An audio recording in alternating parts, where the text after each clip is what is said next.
Israel പ്രധാനമന്ത്രി Benjamin നെതന്യാഹുവിന്റെ ഒരു എഴുത്തിലേക്ക് നിങ്ങളുടെ ശ്രദ്ധ ചെലുത്തുകയാണ്. 75 വർഷം മുമ്പ് ഞങ്ങൾ ഇവിടേക്ക് എത്തിയത് ജീവിക്കാൻ വേണ്ടിയാണ്. ഞങ്ങൾക്ക് അന്നൊരു രാജ്യമോ സൈന്യമോ ഉണ്ടായിരുന്നില്ല. 7 രാജ്യങ്ങൾ നമുക്കെതിരെ യുദ്ധം തുടങ്ങി. ഞങ്ങൾ 65,000 മാത്രമായിരുന്നു. ഞങ്ങളെ രക്ഷിക്കാൻ ആരുമുണ്ടായിരുന്നില്ല. ഞങ്ങൾക്കു നേരെ ആക്രമണങ്ങൾ തുടർന്നുകൊണ്ടിരുന്നു. Lebanon, Syria, Iraq, Jordan, Egypt, Libya, Saudi Arabia തുടങ്ങി പല രാജ്യങ്ങളും നമ്മോട് ഒരു ദയയും കാണിച്ചില്ല. എല്ലാവരും ഞങ്ങളെ കൊല്ലാൻ ആഗ്രഹിച്ചു. പക്ഷേ അതിൽ നിന്ന് ഞങ്ങൾ അതിജീവിച്ചു. 65% മരുഭൂമിയായിരുന്ന ഭൂമിയാണ് ഐക്യരാഷ്ട്രസഭ നമുക്ക് നൽകിയത്. അതും ഞങ്ങൾ ചോര കൊണ്ട് നനച്ചു. ഞങ്ങൾ അതിനെ നമ്മുടെ രാജ്യമായി കണക്കാക്കി. കാരണം അത് ഞങ്ങൾക്ക് എല്ലാം അർത്ഥമാക്കുന്നു. ഞങ്ങൾ ഫറവോനിൽ നിന്ന് രക്ഷപ്പെട്ടു, ഗ്രീസിൽ നിന്ന് രക്ഷപ്പെട്ടു, റോമക്കാരിൽ നിന്ന് രക്ഷപ്പെട്ടു, സ്പെയിനിൽ നിന്ന് രക്ഷ നേടി, ഹിറ്റ്ലറിൽ നിന്നും അറബ് രാജ്യങ്ങളിൽ നിന്നും രക്ഷപ്പെട്ടു, സദ്ദാമിൽ നിന്നും ഗദ്ദാഫിയിൽ നിന്നും രക്ഷപ്പെട്ടു. ഞങ്ങൾ ഹമാസിനെ ഒഴിവാക്കും, ഹിസ്ബുള്ളയെ ഒഴിവാക്കും, ഇറാനെയും ഒഴിവാക്കും.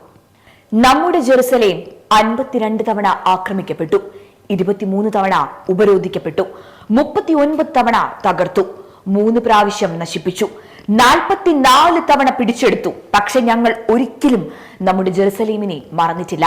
അത് നമ്മുടെ ഹൃദയത്തിലാണ്, നമ്മുടെ മനസ്സിലുണ്ട്. നാം ജീവിക്കുന്നിടത്തോളം ജെറുസലേം നമ്മുടെ ആത്മാവിൽ തന്നെ ഉണ്ടായിരിക്കും. നമ്മെ നശിപ്പിക്കാൻ ആഗ്രഹിച്ചവർ ഇന്ന് ആരുമല്ല എന്ന് ലോകം ഓർക്കട്ടെ. Egypt, Lebanon, Babylon, Greece, Alexander, റോമക്കാർ എല്ലാം തന്നെ നശിപ്പിക്കപ്പെട്ടു. ഞങ്ങൾ അപ്പോഴും അതിജീവിച്ചു. അവർ അഥവാ ഇസ്ലാമിസ്റ്റുകൾ ഞങ്ങളെ ഇല്ലാതാക്കാൻ ആഗ്രഹിക്കുന്നു. അവർ നമ്മുടെ ആചാരങ്ങളും പാരമ്പര്യവും പിടിച്ചെടുത്തു. അവർ ഞങ്ങളുടെ വിദ്യാഭ്യാസം പിടിച്ചെടുത്തു.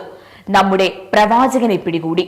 കുറച്ചു കാലം കഴിഞ്ഞപ്പോൾ അബ്രഹാം ഇബ്രാഹിമായി, സോളമൻ സുലൈമാനായി. അങ്ങനെയിരിക്കെ ഒരു ദിവസം അവർ പറഞ്ഞു, നിങ്ങളുടെ പ്രവാചകൻ മുഹമ്മദ് വന്നിരിക്കുന്നു. ഞങ്ങൾ അത് അംഗീകരിച്ചില്ല. അവർക്കിതെങ്ങനെ സാധിച്ചു? അവരുടെ വരവിനുള്ള സമയം ഇതുവരെ വന്നിട്ടില്ല. അവൻ പറഞ്ഞു, സ്വീകരിക്കുക, ഏറ്റുപറയുക. ഞങ്ങൾ സ്വീകരിച്ചില്ല.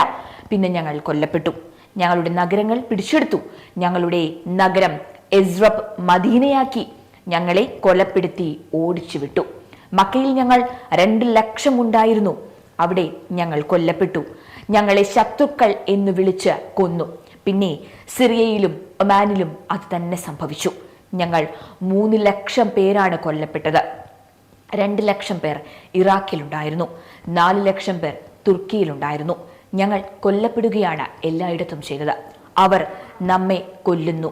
നമ്മുടെ നഗരങ്ങൾ, പണം, സമ്പത്ത്, വീടുകൾ, മൃഗങ്ങൾ, ബഹുമാനം എല്ലാം അവർ പിടിച്ചെടുത്തു. എന്നിട്ടും ഞങ്ങൾ അതിജീവിച്ചു. 1300 വർഷത്തിനുള്ളിൽ ദശലക്ഷക്കണക്കിന് ജൂതന്മാർ കൊല്ലപ്പെട്ടു. എന്നിട്ടും ഞങ്ങൾ അതിജീവിച്ചു.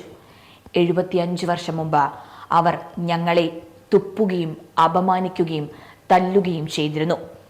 അതായിരുന്നു ഞങ്ങളുടെ വിധി. പക്ഷേ ഞങ്ങൾ നമ്മിലും നേതൃത്വത്തിലും വിശ്വാസത്തിലും ഉറച്ചു നിന്നു. ഇന്ന് നമുക്ക് നമ്മുടെ സ്വന്തം നാടുണ്ട്, സ്വന്തമായി സൈന്യമുണ്ട്, ഒരു ചെറിയ സമ്പദ് വ്യവസ്ഥയുണ്ട്.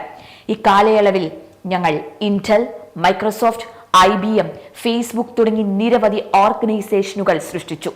ഇന്ന് നമ്മുടെ ഡോക്ടർമാർ മരുന്നുകൾ ഉണ്ടാക്കുന്നു, എഴുത്തുകാർ പുസ്തകങ്ങൾ എഴുതുന്നു.